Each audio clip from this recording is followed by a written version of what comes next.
All right, we're gonna get into our watercolor painting techniques.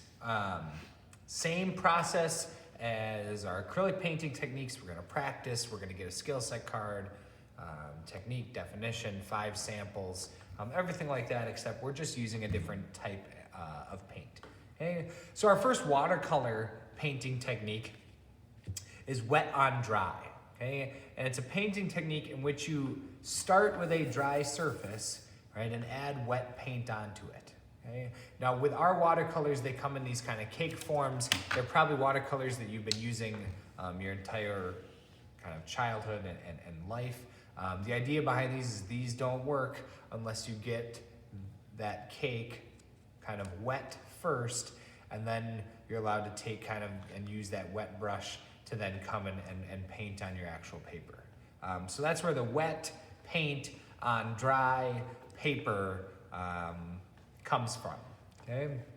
So I'm gonna get this out of here, and I'm gonna talk about kind of the painting, just like maybe with dry brush as the acrylic painting. This is kind of the most generic. It's one of the big pillars that you can do a lot out of when it comes with painting with watercolor, is this wet on dry, using wet paint because you need to get that paint wet, and then painting it on dry paper.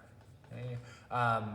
Same thing goes, and you can even think about all those acrylic techniques, stippling, washing,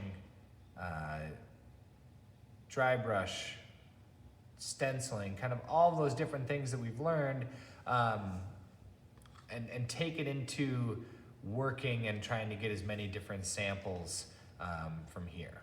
Okay, a couple things when it comes to working with watercolors that I like to first talk about is mixing colors, right? We have 8 different colors here. If I want maybe a mixture of brown and orange, for this wet on dry, what I wouldn't want to do is I've paint brown here.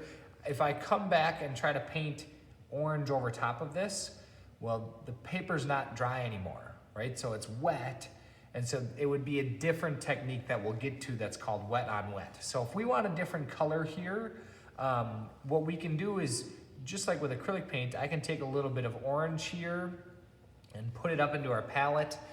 I can then take a little bit of brown up here, mix that together, and now I have more of an orange brown that I can use and paint with, and it's a little bit closer to this than maybe this.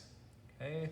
Another thing with mixing colors with watercolor, if you want to make a color lighter, right? I like this color, but I want it just a little bit lighter. With acrylic paint, usually we'd add white. With watercolor, what I'm gonna do is I'm gonna simply just add some kind of fresh, kind of clean water, kind of dilute that puddle of color. And now that I paint this here, you can see that it's even just a little bit lighter. Okay, so think about water is our white when it comes to mixing up paints in here. A couple last things with watercolors. If you do a lot in one piece of paper, you're gonna start to see this paper kind of warp. We use nicer watercolor paper for our skill set cards and with our actual paintings. For the practice, we're just using this regular paper, and so knowing that that warping is okay, knowing that you might not fill this entire paper with samples, you might grab and use another one. Couple other things, fresh water is really, really important when it comes to working with watercolors. You'll see I kind of swish my color or a paintbrush to clean it, but then if I keep using this water over and over and over again, you're gonna start to see it get kind of blackish, and that's when you can simply kind of dump it out, get new fresh water so that this water is not affecting any of the colors that you choose to use when you're painting with watercolor.